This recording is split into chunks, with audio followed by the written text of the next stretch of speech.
Congresswoman Nancy Mace. Boy, the Secret Service suddenly, quickly, case closed after 11 days. I mean, the contrast, wow. We're not interviewing anybody.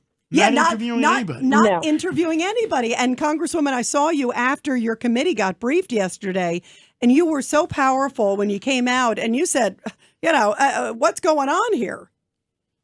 Right. I mean, this is the most secure building on earth, and they can't find out who brought in a white powdery substance into the West Wing of the White House. Like, how does this even happen? And then we learned and find out that there were other drugs that were found at the White House twice last year that we were unaware of and didn't know about.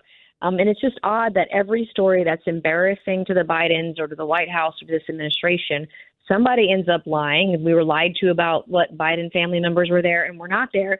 But also, with this situation, we never end up with any answers on anything that we have when we have serious questions about the Biden family or the White House or anything nefarious that might be going on. Congresswoman, to me, it is so damning, I think, that there was an illegal substance brought into the White House, and they don't really seem to care. They're not ruling out anybody, including the first family, which is also opens the door. They won't rule out anybody. They haven't, as to John's point, interviewed anybody. They keep changing the location. It's scary. What if it was something else other than cocaine? And they don't seem to have the impetus. They seem happy that it's case closed. Yes, they want to move on from this and distract from this story. And that's why I think that the Biden and the White House want to distract from a lot of negative stories, which is why you saw him and the White House come out today or this week about, getting student loans just paid off magically. Wave a magic wand, and if you owe money, you don't have to pay it back, which isn't the American way. Yeah, that's for sure. So what can Congress do? I know that Secret Service briefed you guys. Is there anything you can do? Some people are saying, well, maybe the DEA or somebody else can get involved. Is there anything that you can do, or does that have to be initiated by the White House, which clearly doesn't, to John's point, doesn't seem to want to? Can Congress create a special counsel? Because certainly the Department of Justice is not going to go along with it. And certainly Secret Service is not going to go along with it. Certainly the FBI is not going to go along with it. What can Congress do other than having their hands tied? They could have a select committee. We're going to have our hands tied on this one. And there are some things that we can do in terms of beefing up the operational security of that specific location. And I talked to the Secret Service about that yesterday in a classified setting, so I can't share it, live on air. But there are a couple of things that they can do inside that particular location to make it more secure so that this does not happen again. We just can't have drugs coming and going from the White House. By the way, that's if we trust where it is. Yeah, that's where it was found. Yeah. Look, the mission of the Secret Service is to protect the President of the United States and his family. Ed Cox, you were a member of the presidential family. Yeah, you tell us the purpose of the Secret Service. I've been in there from the library where they said it was initially found. That why can't a congressional committee just call in the people who found it and ask, where'd you find it? Yeah, EMS. Someone did. It's very simple. And to your point, Ed Cox, the EMS call that originally came in said it was in the library. So, why not just call those people in, Congresswoman? It's a great point, Ed. Very simple. That's where you start. Well, there is a device called a library where they do a scan of the drugs. And the problem with where they found it at the entry of the West Wing is the number of people that go by there just over the weekend was over 500 people. And so just by that alone, it makes it very difficult because no one knows how long it was there. Was it there an hour? Was it there a week?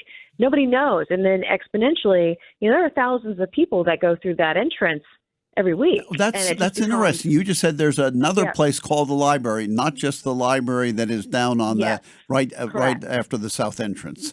And that's what they meant by library. I believe so. So based on what we can acknowledge on where it was located is not the location originally when they said library, it was the library. It wasn't the physical library location. It was a device that they used to test substances. And so, but where it was found, there are thousands of people just in a given week that are passing through there. And it's just every time the Bidens are embarrassed, there's another story, they're always distracting. It's frustrating because we never get any answers. We have all these hearings, all these investigations, and no one is ever held accountable. No one's ever fired from their job. No one's ever held responsible. It's just, it's a different way of life, I suppose, in the White House than everywhere else. Everybody, we're talking to South Carolina Congresswoman Nancy Mace. Governor David Patterson has a question. Congresswoman, do you know anything about the other drugs that were found in the White House over the last period of time? I know that they were twice last year. One was marijuana, and I can't remember if the second one was marijuana or not. But they did acknowledge, because I asked, the question, when was the last time this happened? Is this something that happens on a frequent basis? And, what sort of precedent's being set here? And they provided that information at the time, and somebody else put it out there.